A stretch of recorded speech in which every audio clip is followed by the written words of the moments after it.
January 25th, 2020. Well, it's about 35 degrees and raining heavily outside. It's a cold, nasty day out. And I'm in here in the greenhouse getting the furnace lit back up. I gotta get some heat production on because I'm gonna go down to Winter Field Day at Ferncliff Forest and visit my ham radio friends. But I just thought I'd give some context. January 25th, 2020. Here we are at Ferncliff Forest at OMARC Winter Field Day. Set up in the little shack here. Permission to do so. This is our OMARC banner.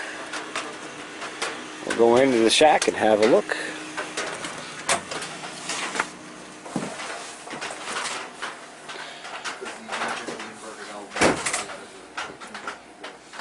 We're gonna see if we can load up the 20 meter on 40 and see if John can run CW on it. Okay. And Kilo 2, Oscar Mike Delta, Kilo 2, Oscar Mike Delta. Right, exactly. Just whether or not the computer my sweat sneeze. I mean, these guys are blasting off 25 words a minute. It's Winter Field Day. Well, have you want to hear some party? I got you, Mike. Candid camera. 160. Again, he can't receive us. Hmm? Again, he's not receiving us. No, he wasn't. He's got a USB, I could probably Ain't that far away. pop it off. Yeah, I'll probably pop it off with the backpack up in the back.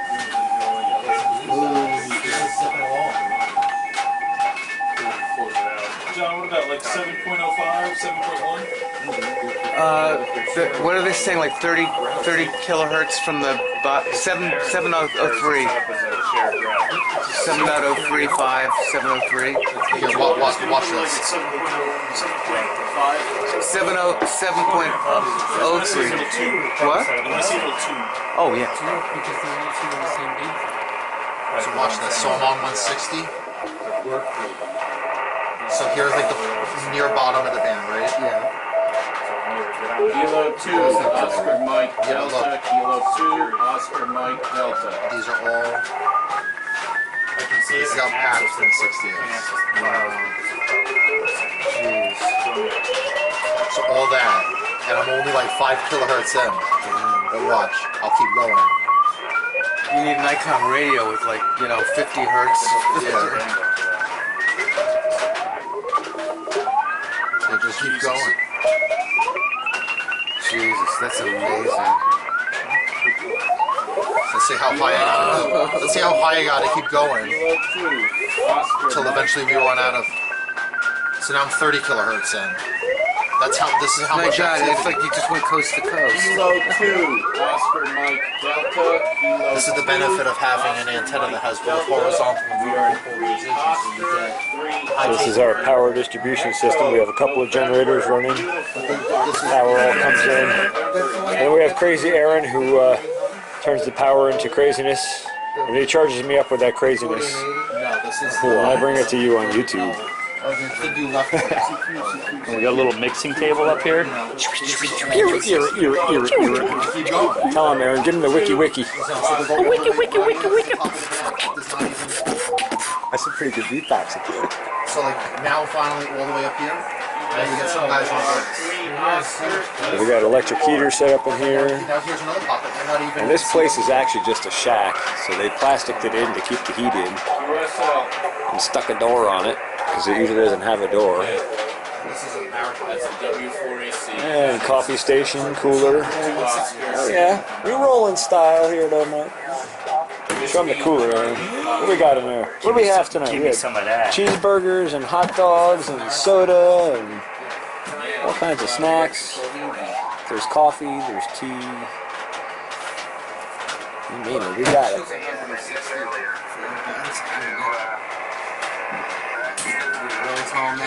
And then on the far end of the shack here, where those coaxes running, those are triplexers. Basically, those are band splitters, so you can run multiple antennas into one radio. You not have to run multiple different coaxes and switch them out. and it reflects off and bounces down. It's definitely way up, and you can get close. And then this here is a flex radio. This is Aaron's flex radio. Aaron KC2NDA. And that's his friend Mike up at KB2AQW. Aaron, tell us about your flex radio a little bit. 6300. I have two slices on it at the same time, which means I have two different bands. Two different bands simultaneous. See the waterfall there. The waterfall, you can see all the conversations that's going on right now. Yep, all the band activity. 80 meters, yep. Mike seems to be playing around with it quite a bit here. Yep. And then in your Go Box case here, you've got a power supply and Yeah, a Yaesu radio, a little small QRP radio. is that VHF HF also? The QRP radio? Yeah, Yeah, mostly What's HF. this thing mostly do? HF. Okay. What's this thing do? Does a lot. Yeah, it looks like it. And then the power supply, I just replaced it from put a little smaller one in. The other lighter weight, yeah, lighter weight. Yeah. Nice Astron. You want to go, then you have all these other And features. what I'm going to do is take the front of the Gold Box case, and I have a laptop just like this. K2 Be able to turn the laptop Kilo 2 Oscar Mike Delta. like this. Set it right up in the front, basically. Yep, turn this upside down, and then what I'm going to actually do is Outward put that facing right display. in the front. Anyway. That right back here like this, Okay. Yep. and CQ, so CQ, then CQ. Hello, CQ. This is K2 what I did OMD, was K2 OMD. Kilo take the 2 hard drive out of Oscar these. Mike Delta calling for a CQ. and I put a special adapter in there that comes out, so the hard drive is separate, Okay. so you can put whatever OS on it you want. Yeah. So that's in the works. It's going to be a Very sweet. interesting build when it's done, but Yeah, that'll be awesome. got to put there's a controller that somebody made that's got an Arduino for the Yaesu, for the QRP radio. So it's got a little screen and a little display. Can't wait to look that up. Oh, nice. So it'll act sort of like a flex radio. Yeah, kind of, yep. Okay. So it's going to be nice. This little addition. Very Got cool. the Furman power supply here. It's got nice Kilo lights. 2 Oscar Yeah, I like Mike those pull-out Delta. lights. I wish I had those in my Kilo greenhouse. two Mike Actually, Delta. on my keyboard. Kilo 2 Turn it Oscar up. Mike Delta calling for a CQ. Yeah, it's Kilo very sweet. 2 Oscar But Mike it's got the Delta. Flex 6300. It's a pretty decent radio. And so nowadays they have the newer ones that have 8 slices on it. 8 they can do Yeah, simultaneously? so you can do 8 different conversations at the same time if you want. In case you want to totally confuse yourself. You know, pull out the other guys that are hiding in the. Falling out of the woodwork, right?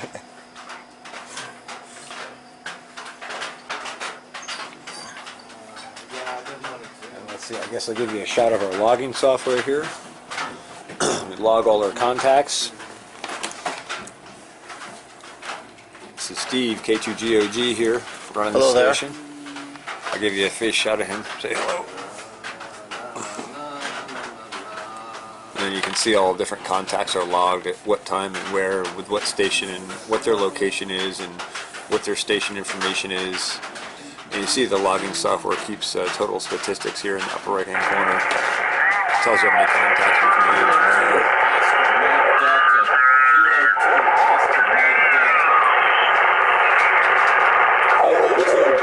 And that's all the noise you gotta wade through to find good clean signals and make contacts.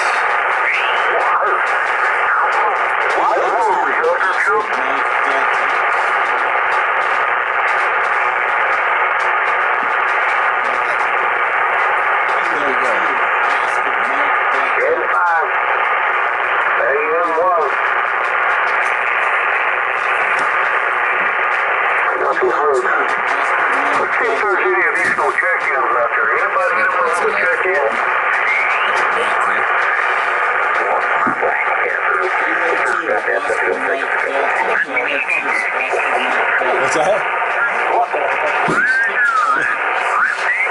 Yeah, Dave and I have been trying to blow this propane tank up, but I had a front row seat for a while, hoping for a good fireworks show, but it wasn't happening.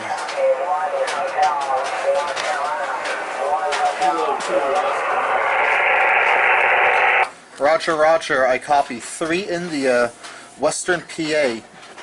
This is Kilo 2, Oscar Mike Delta. We are 3 Oscar. 3 Oscar, our section is Echo November Yankee, ENY.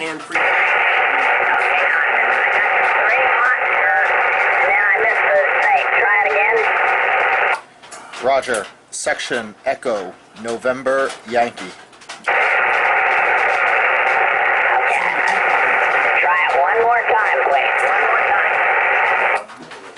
Our section is Eastern New York. Eastern New York. Echo November Yankee. Roger on the Eastern New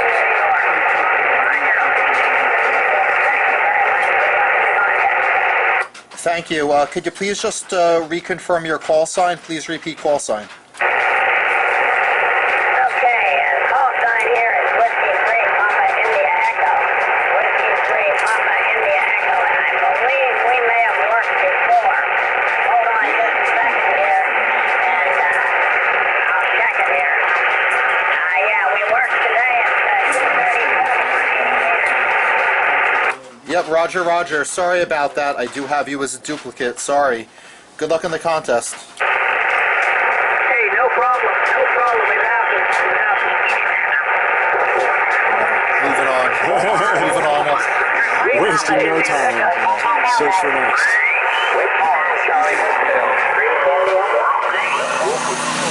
So this is the generator setup from OMARC Winter Field Day.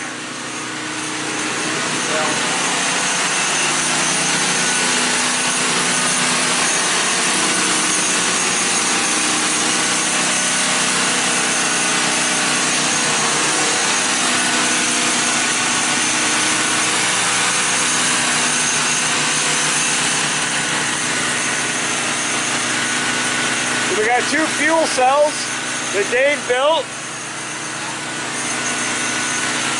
and they supply power to the 2 generators.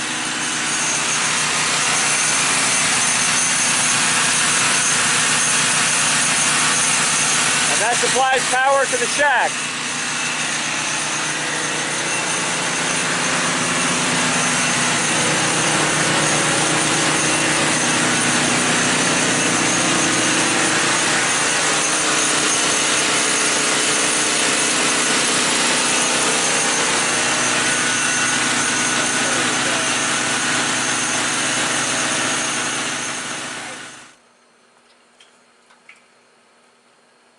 Alrighty. So it's Sunday, January 26th. Winter Field Day is over.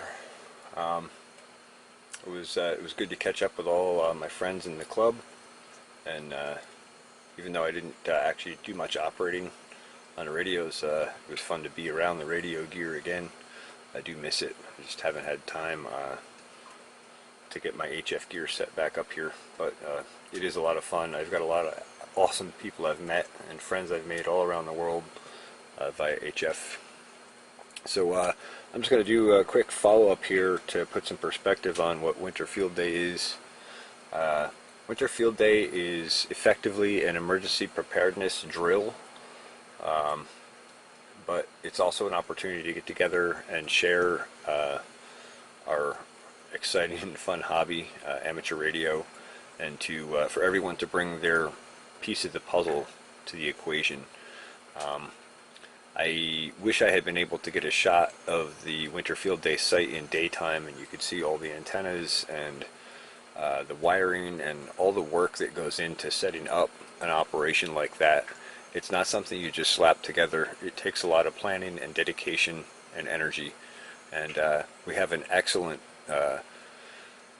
administration in our club, and they're super motivated to make that happen, and they make it happen, and they do it with style and class every time. They make sure people have enough to eat, plenty of coffee, that power is there, that everything works, that we have enough radios, that all the antennas we need are there, that they're hung correctly, that we get, you know, everything lined up we can to make it happen. And that's why it's such a good emergency preparedness drill. It gives you an opportunity to hone your skills and to run into the snares that you will run into in the field in a real emergency if you have to set up communications. I know in modern day society we have cell phones and all sorts of microwave based wireless devices, and those are really handy and powerful tools to have, but you should understand that during a coronal mass ejection that shuts down the grid and the internet, those devices will be useless. And it's possible that we could lose the grid as well, and that means you will also not have power in addition to not having communication that you're quite accustomed to. And so the amateur radio can fill that gap and help you get in touch with loved ones and send messages and provide emergency communications. And you know, a lot of times amateur radio operators and ham radio in general is kind of pushed to the side because people are so used to the convenience of internet and wireless devices.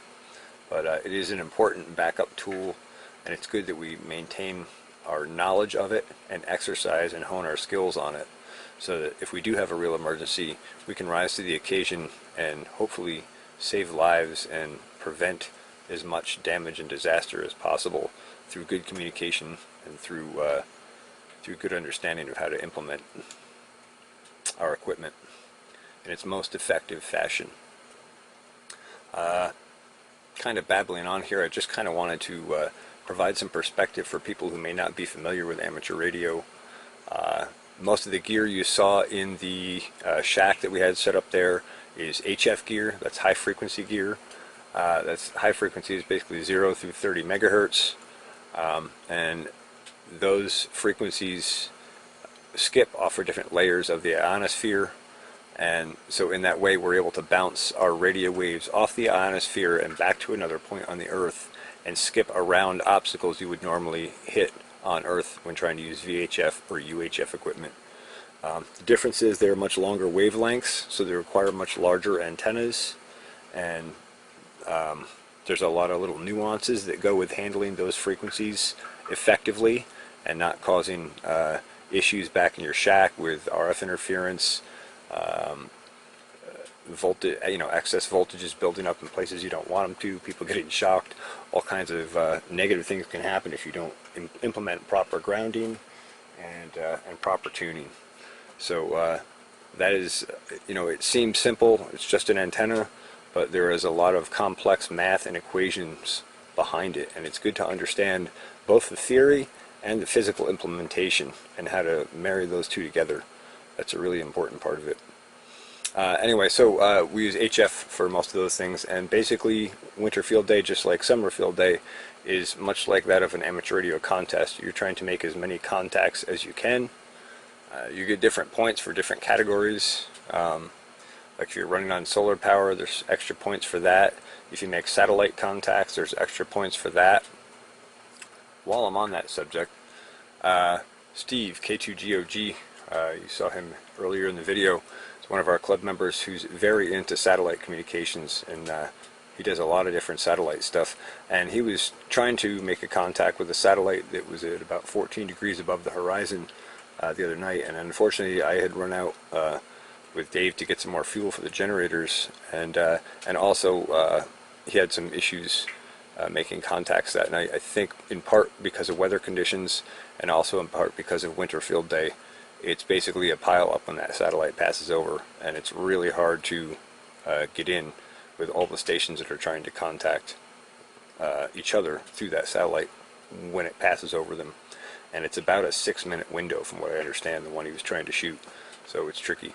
But I will hook up with him at some point, and maybe he can give us a demonstration of what it's like to make a contact via amateur radio satellite, because that's a pretty cool whole separate genre of amateur radio. And amateur radio itself is nearly limitless in that regard, between HF and VHF and all the different modes of communication, plus digital, plus slow scan television, plus satellite, plus microwave, plus experimental. It's literally an endless hobby, and it's a lot of fun, and there's a lot of really enthusiastic people in it. So I hope you found this informative or interesting. I hope this helps you have a little more context on what you saw previous in the video. And if you have any more questions or comments, please do so down below. Thanks for watching the Pharmacy Seeds Network, and don't forget to like and subscribe if that's your thing, and you know how to hit the bell. Thanks for watching.